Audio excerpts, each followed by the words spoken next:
darkness, my old friend. Hello, Doreen. Thank you so much for contacting me in regards to Benjamin Braddock.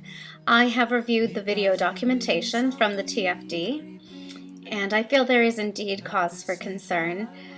Mr. Braddock has displayed troubling behavior in all four areas of ultimate concerns: death, freedom and responsibility, meaninglessness, and isolation. And I am happy to share my insights with you. I agree with your assessment that Mr. Braddock lacks confidence despite his intelligence and polite nature. He's a good person who has found himself in some difficult situations. He, like everyone, has the potential for both good and bad.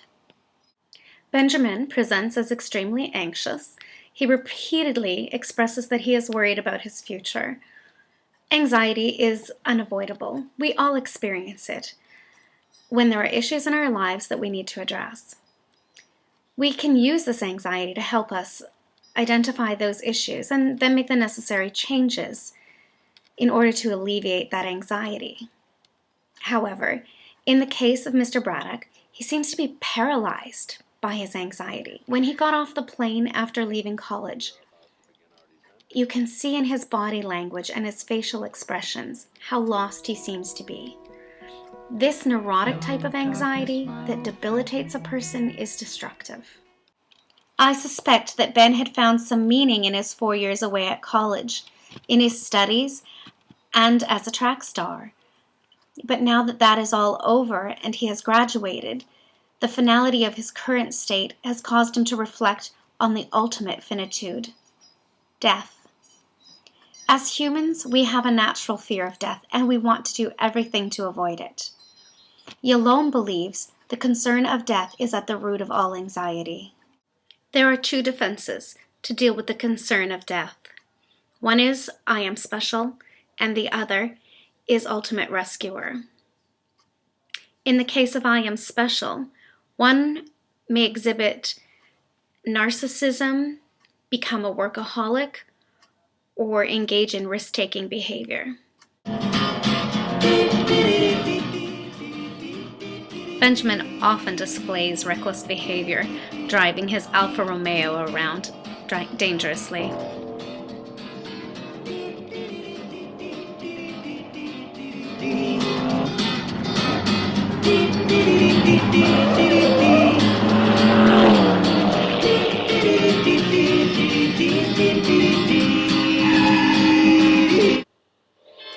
In this scene, on a date with Elaine, not only is he displaying reckless driving behavior, but he also displays narcissism when he takes her out to a strip club and he behaves as if he is the top dog of the joint and shows no regard for her or her feelings. Why don't you watch the show?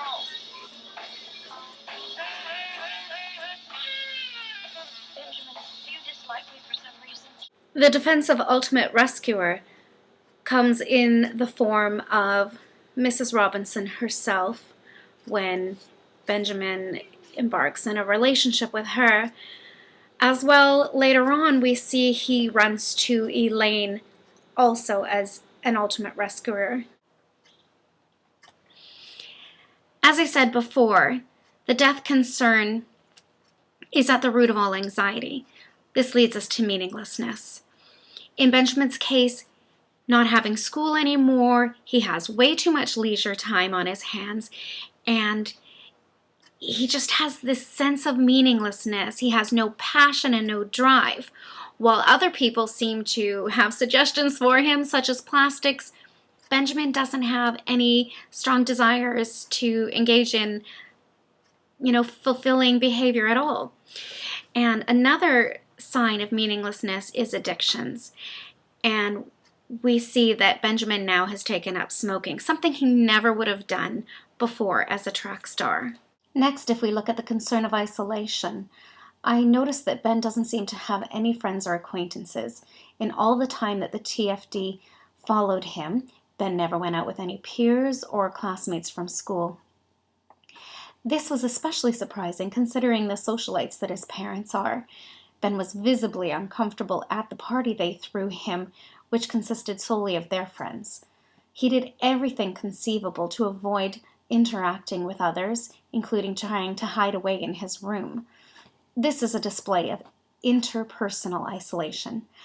I believe he is suppressing his own feelings and thus grappling with intrapersonal isolation as well. A common defense for isolation is promiscuity, which obviously took place in the form of the superficial relationship he had with Mrs. Robinson. No, sir. I'm not proud that I spend my time with a broken-down alcoholic. I see. And if you think I come here for any reason besides pure boredom, then you're all wrong. Because Mrs. Robinson, this is the sickest, most perverted thing that ever happened to me. And you do what you want, but I'm getting the hell out. This portion of video is very interesting. Here we see Benjamin starting a fight with Mrs. Robinson. Disgusting person. Now don't start this. What? Don't start acting hurt. He seems to be doing this for some sort of affirmation from her. Good enough for your daughter. Did I say that? In so many words. Affirmation is one of the defenses of I isolation. want to apologize to you. That's the impression you got. Well, 2 minutes ago you told me I wasn't good enough for your daughter. Now you say you're sorry I got that impression. I didn't mean it. I don't think you'd be right for each other. But I would never say you weren't as good a person as she is. You wouldn't? Of course I wouldn't. And here he gets that affirmation. Another point I want to make from this video is that Ben says he's not proud of what he's done. He's experiencing normal guilt. That's when we feel bad for doing things that are wrong. And he's having an affair with his father's business partner's wife. So yes, it's normal to be guilty about this. Another type of guilt is existential guilt. This is guilt for not fulfilling our potential or for taking the wrong path. And I'm not sure Ben experiences guilt for these things yet. However, at the very end of the video footage I received, there's a look in Benjamin's eyes that says, yeah, maybe he's feeling like he's made the wrong choice in being with Elaine. And the last type of guilt is neurotic guilt, and that's feeling guilty for things that really don't have anything to do with us, and that's not healthy. The fourth ultimate concern is freedom and responsibility. Freedom is the opposite to death. When one engages in defenses against this concern, they will engage in compulsive and irrational behavior. We've seen that with Ben. And engaging in dysfunctional relationships, the affair, and not taking responsibility for his own role in the affair was a defense. And he even played the victim, like it wasn't his fault, that he'd been seduced.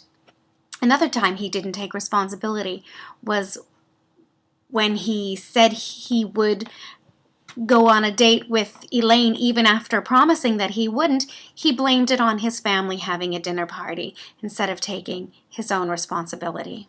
You asked me whether I thought further concern was warranted, and I want to tell you that I did see some positive things with Benjamin. For one, when he was on the date with Elaine, he started to realize how his behavior was affecting her, and then he began to open up and be more genuine with her. He also took responsibility by being the one to tell her that he was having an affair with her mother. And then I also saw a positive change in dialogue with him when he tried to convince Elaine to marry him. He was using language that indicated that this was what he wanted. However, I am concerned that he was doing these things not so much out of authenticity, but out of fear. And instead of engaging with the world and deciding to be the type of person that he wants to be, he's really just running from one shallow relationship to another.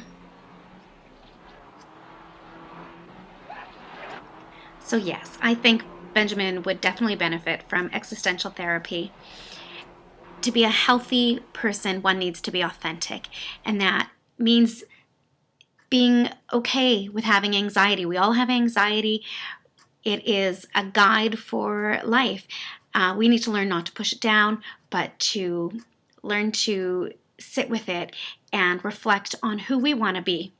I'd be happy to work with him and develop a trusting relationship where we can delve deeper into his concerns about his future.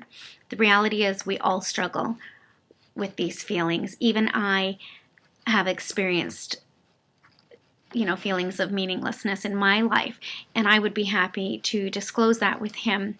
I have attached some more information if Benjamin would like to see the specifics of what we would cover in therapy. Hello, darkness, Thank you my again old friend. for giving me this opportunity I've to come consult to with talk you. with you again, because a vision softly creeping left its seeds while I was sleeping, and the vision that was planted in my brain still remains.